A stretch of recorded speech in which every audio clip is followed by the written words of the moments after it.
কাঁচা আমের পাপড় খেয়ে আমি তো টোটালি অবাক হয়ে গেছি। এত মজার হতে পারে সেটা আমি কল্পনাও করতে পারিনি। আর এই পাপড় বানানো খুবই সহজ, ঘরের মধ্যে থাকা সামান্য কিছু উপকরণ দিয়ে খুবই সহজে বানিয়ে নিতে পারবে। আর একটা মজার বিষয় হচ্ছে যে রোদে দেওয়ার কোনো ঝামেলা নেই, ফ্যানের বাতাসে একদিনে রেডি হয়ে যায়। আর যত রকমেরই পাপড় খেয়েছি সবচেয়ে সেরা হচ্ছে এই কাঁচা আমের পাপড়। তো এই কাঁচা আমের পাপড় বানানোর জন্য একটা ছোট সাইজের একদম কাঁচা দেখে আম নিয়েছি। তো কাঁচা আমটাকে প্রথমে পরিষ্কার করে নিতে হবে, মানে খোসাটাকে ছাড়িয়ে নিতে হবে। খোসা ছাড়ানো হয়ে গেলে এটাকে 2 টুকরো করে নিতে হবে, আর মাঝে যে বীজ আছে সেটাকে ফেলে দিতে হবে।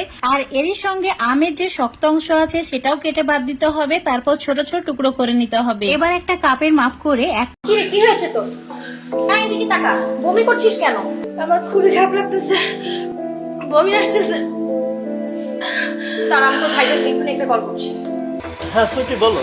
হ্যালো, শোনো না, আমাদের কাজে মেয়েটা না অনেক বমি করছে। বমি করতেছে, একটা কাজ করো তাহলে ওই আমাদের বাসার যে হসপিটালটা আছে না, ওই হসপিটালে নিয়ে যাও। আরে আমাদের বাসায় যেহেতু কাজ করে তাই না, এটা তো আমাদের একটা নৈতিক দায়িত্ব না? আচ্ছা ঠিক আছে, চল আমার সাথে আয়, আমি তোকে এক্ষুনি হসপিটালে নিয়ে যাবো।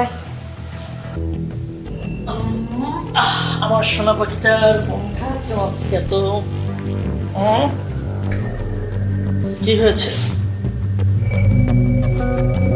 কি হয়েছে?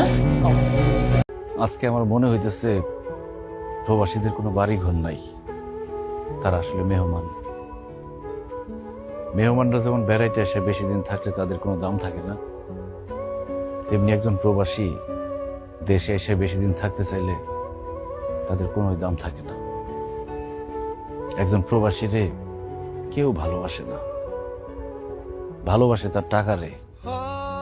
টাকা যতদিন থাকে ততদিন তার মাথায় তুলে রাখে, টাকা শেষ হয়ে গেলে মাথা থেকে আছাড় দিয়ে ফালাই দেয়। বাবা মা ভাই বোন শ্বশুর শাশুড়ি সবার কাছে একজন প্রবাসী শুধুই টাকার মেশিন।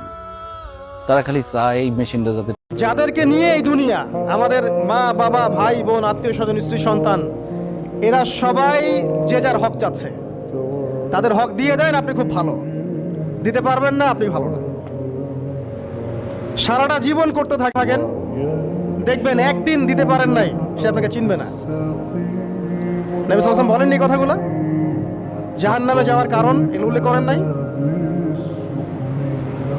কিসের আত্মীয় আর কিসের আপনজন আর কিসের অফিসের বস আর কিসের কি, সবাই সবার স্বার্থ নিয়ে পড়ে আছে।